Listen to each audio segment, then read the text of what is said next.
নুজুলে কুরআনের সাথে লাইলাতুল কদরের সম্পর্ক হওয়ার কারণে রব্বুল আলামিন লাইলাতুল কদরের মর্যাদা বাড়াইয়া দেন।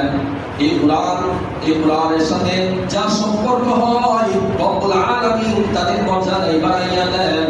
আইয়ামে জাহেলিয়াতের যুগে যদি আমরা লক্ষ্য করি, যে মানুষগুলো অন্ধকারে নিমজ্জিত ছিল, যে মানুষগুলো অন্ধকারে নিমজ্জিত থাকা ব্যক্তিদের লিডার ছিল, ইসলামী যুগে ওই মানুষগুলো ইসলাম গ্রহণ করার কারণে, ওই সাহাবায়ে কেরাম ইসলাম গ্রহণ করার কারণে, কুরআনের সংস্পর্শে আসার কারণে, কুরআনের ছায়াতলে আসার কারণে রব্বুল আলামিন ওই অন্ধকার মানুষদেরকে সোনার মানুষে পরিণত হইয়া দিয়েছেন।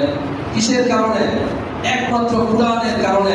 কুরআনের সংস্পর্শে যারা আসবে রব্বুল আলামিন তাদেরকে সোনার মানুষে পরিণত কইরা দিবেন। কুরআনের সাথে যার সম্পর্ক যত বেশি হবে রব্বুল আলামিনের নিকট তার মর্যাদা তত বেশি হবে।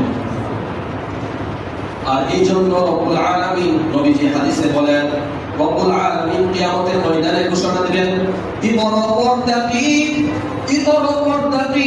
ওয়ারাতিল কামা কুনতা তুরাতিলু ফিদ দুনিয়া ফা ইন্না মানজিলাকা ইনদা আখিরি আয়াতিন তাকরাউহা।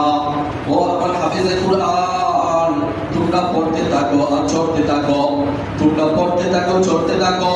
দুনিয়াতে যেভাবে তাফসীর সহকারে কুরআন পড়তে, তোমরা তেমনি ভাবে কুরআন পড়তে থাকো, কেননা তোমার তেলাওয়াত যেখানে গিয়ে শেষ হবে জান্নাতে তোমার মাকাম সেখানেই হবে।